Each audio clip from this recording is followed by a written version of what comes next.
是东京的千鸟渊公园，是皇居外护城河边的一个樱花大道，全长几公里，走一走。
这里是京都的赏樱名所醍醐寺。醍醐寺始建于874年，是日本历史上最古老、规模最大的寺庙之一。这里是世界文化遗产，里面有几十座建筑。每到春天，这里都有醍醐赏花会，一起来参观感受下。到达京都的这一天，天气非常好。听说醍醐寺的樱花正在怒放，抓紧时间赶了过去。醍醐寺赏樱的门票有点小贵，1500日元和人民币75。这个门票包含了3个地方：三宝院、伽蓝和灵宝馆。首先进入的是三宝院，一进来就看到这里的樱花正在怒放。这个醍醐寺里的樱花树看上去都有几百年的历史，都非常的粗大，而且是以这种粉色的垂枝樱为主。醍醐寺也是京都第一批满开的赏樱场所，所以来了不少的游客。不过和国内人山人海的樱花景区相比，这里的游客还算是少了很多。日本每隔一段时间都会评选100大赏樱名所，这个醍醐寺也是榜上有名。是京都的醍醐寺，植了很多非常大的樱花树。日本的樱花树龄都比较长，动不动就是100年的历史。三宝院里的建筑，还有庭园，入内参观还要脱鞋，所以就没有进去。院子后面也有几棵巨大的樱花树，在这里可以轻轻松松的拍照。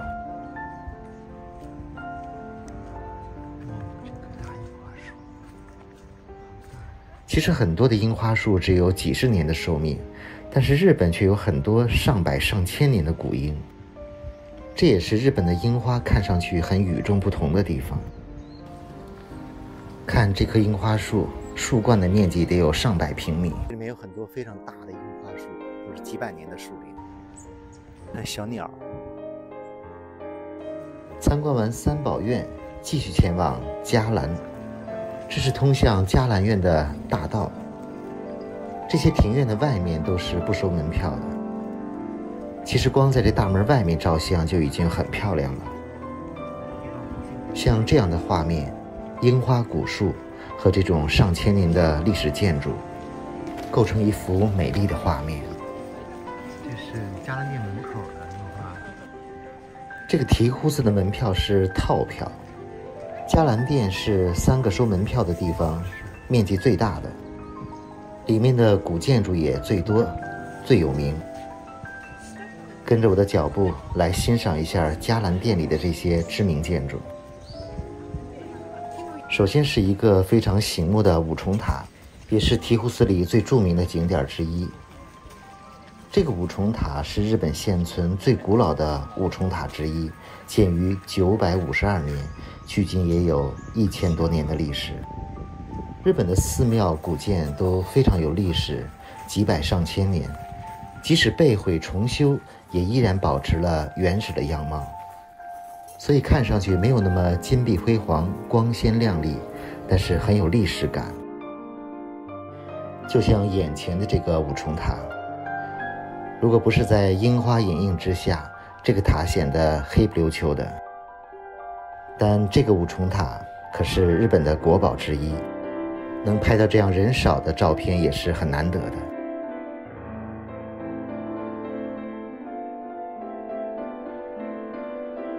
这是伽蓝院里的另一个国宝金堂，里面不让拍照，拍一拍旁边的樱花树。旁边的这棵樱花树也非常的高大，高大的垂樱像瀑布一样。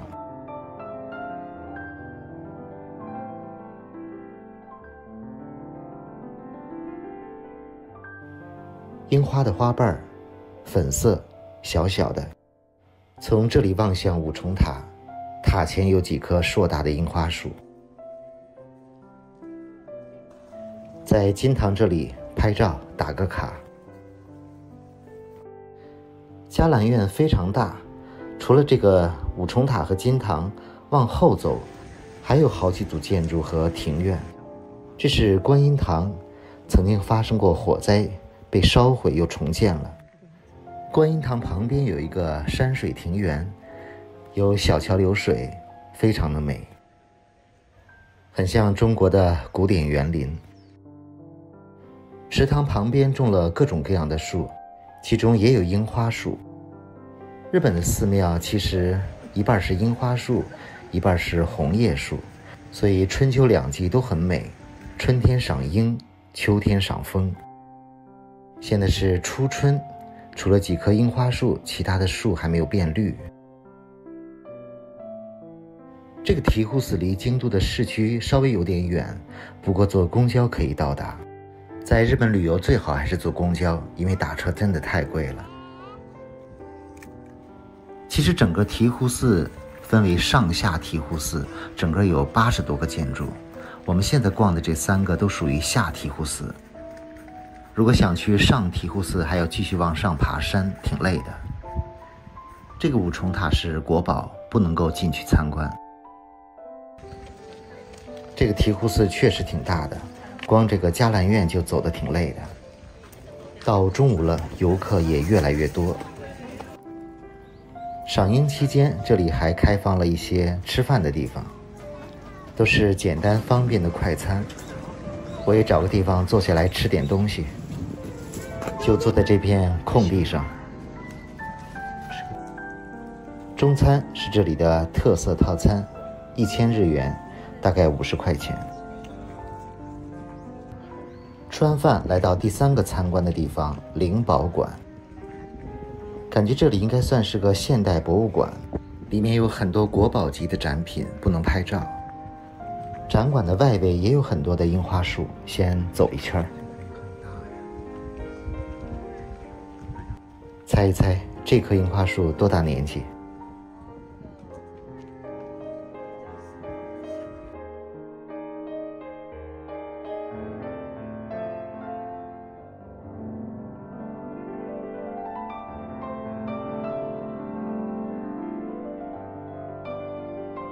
几棵樱花树连在一起，遮天蔽日的感觉。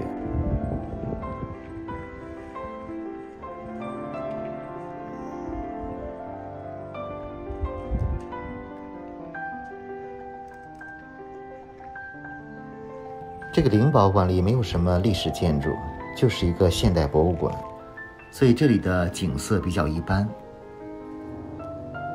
不过和樱花树拍照比较容易，人也少。而且这种垂樱枝头茂密，很容易拍照。其实我来醍醐寺的时候是4月1号，当时在京都也只有醍醐寺的樱花是满开了。因为这里的品种基本都是垂樱，最早开放也最早凋谢。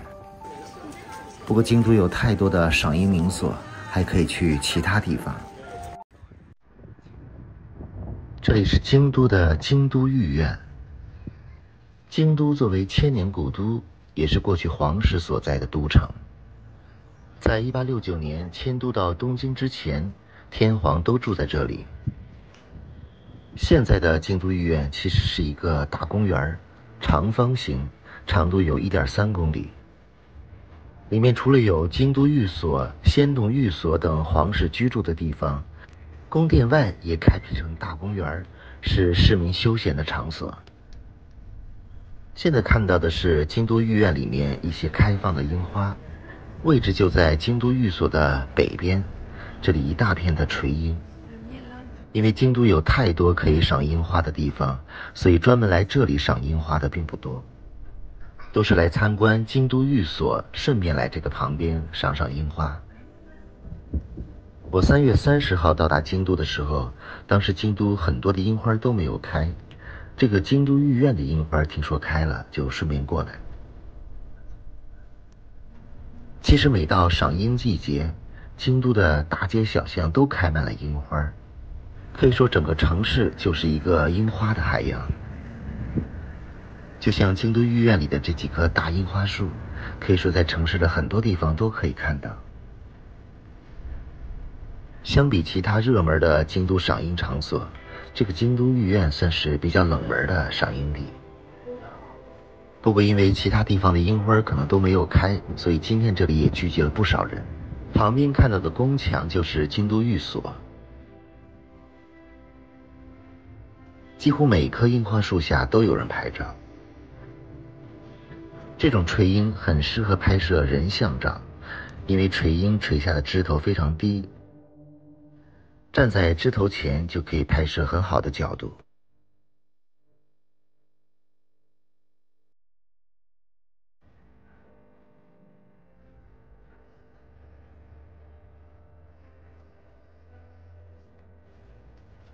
在整个京都御苑里，其实有好几处可以看到樱花，但是没有形成非常庞大的樱花林。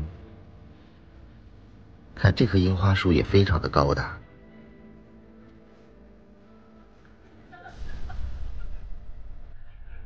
京都御苑在宫殿外的一些场地也有一些庭园、水池。这个小水池旁边的樱花树非常的漂亮。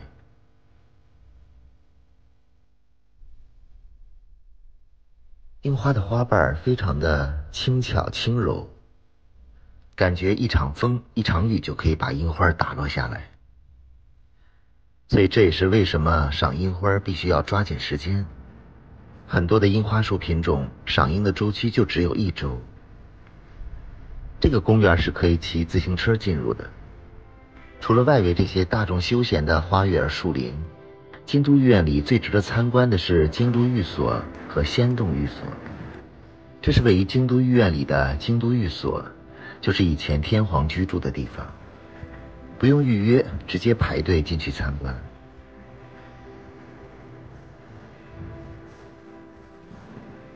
里面可以自助扫码讲解。其实京都御苑里除了这个京都寓所，还有仙洞寓所、京都大宫寓所等其他的建筑群。不过仙洞寓所是需要提前预约的，据说那里的秋色赏枫非常漂亮。这个京都寓所不用提前预约，来的游客也最多。这里就是以前日本天皇的居所，里面除了大小宫殿，还有很多漂亮的庭园。这里叫做御池庭，这种庭院里基本都是常绿的松树，加上一些红枫。这个京都寓所南北长450米，东西宽大概250米，四周都有数米高的围墙，算是一个园中园吧。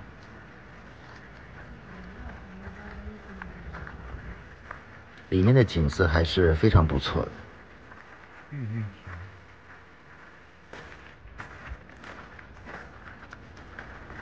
里面也有一些樱花和梅花，稍微把整个庭园点缀了一下。不过总体上京都御苑这里的樱花数量并不是特别多，所以结束了这里的游览，前往哲学之道看一看。这里是京都著名的哲学之道，要赏樱的意义。不过3月底这里的樱花还没有完全开，因为今年整个日本的樱花出乎意料的延迟，导致我这次的赏樱计划非常不顺利。去年的哲学之道这里已经是樱花满开了，而现在刚刚有花骨朵，感觉满开还有1周时间。这个是已经开花的几棵树，刚开始开。走了一段路，基本上樱花感觉都没有开。估计不少游客都是和我一样，3月底这个时间来东京、京都赏樱，结果什么都没看到。去银阁寺的路上吃个小吃，泡芙冰激凌还蛮好吃的。因为这次主要是来日本赏樱的，除了醍醐寺和今天的京都御苑，其他地方基本都没有看到樱花。很多人都满怀希望而来，有点失望的离开。在京都的街头逛逛街，这算是非常热闹的商业区。有一些河道上的樱花已经开始开花了。来到了仙斗町，这是一条古老的京都小巷。这条小巷在江户时期就开始初具规模。以前这里都是茶屋、旅馆，甚至是花街。现在的仙斗町继承了过往灯红酒绿的繁华，品类丰富的饮食店让这里成为绝佳的饮食天堂。这条街就在鸭川的旁边，一侧的餐馆都是临水的，因为可以一边享受盘中佳肴，一边可以静静地欣赏鸭川美景，所以很多的餐馆都非常火爆，需要提前预约。来这里参观的游客也不少。这里吃饭的价格比商业区稍微贵一点点，但是也不算特别贵。不过不少餐馆都需要提前预约。整个巷子里有着浓郁的日式风格，非常干净。每家的店铺装饰都很有特色，甚至很有文艺的气息。尤其是晚上，街道里的灯笼亮起来，就更加漂亮。整条街长度将近1公里，小巷的中部有一个仙斗町公园，记得那里有一些樱花树，就是前面这处河岸边。这里算是一个鸭川河边的小公园。几棵樱花树已经开花了，也是属于垂樱，都是最先开放的，粉色的。河岸边的晚樱都没有开。这个是开了40分。我这次原计划就是在东京、大阪、京都赏樱，几个地方走下来，除了醍醐寺，其他地方几乎都没有欣赏到好看的樱花，就是因为今年的花期整个延迟了10天左右。也许其他游客就带着遗憾离开了，不过对于我而言，没有看到樱花是不会走的。所以后期我修改了行程，准备重新走一走，回到东京，开启新一轮的赏樱之旅。这门口好像是一个名人吧，大老总，吃饭也都要排队。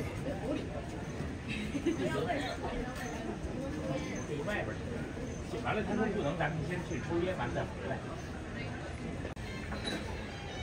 感觉京都的岚山、哲学之道这些著名的赏樱地，都要在几天之后才能开花，而京都大部分地方我都拍过，所以打算先离开京都，前往名古屋看一看。这条河就是鸭川，可以春季赏樱，秋天赏枫，很美的一条河。附近有很多著名的街巷，游客非常多。过了桥，前面还有一个花间小路，据说傍晚的时候非常热闹，有很多的艺伎出现，看看有没有运气拍到几个。参观花间小路的游客也是非常多，这里的很多店铺也都是餐馆，这些街道里的私人餐馆店铺也是不能够随便拍照的。不过拍拍街道上的景观也是可以的吧，很多人都在拍。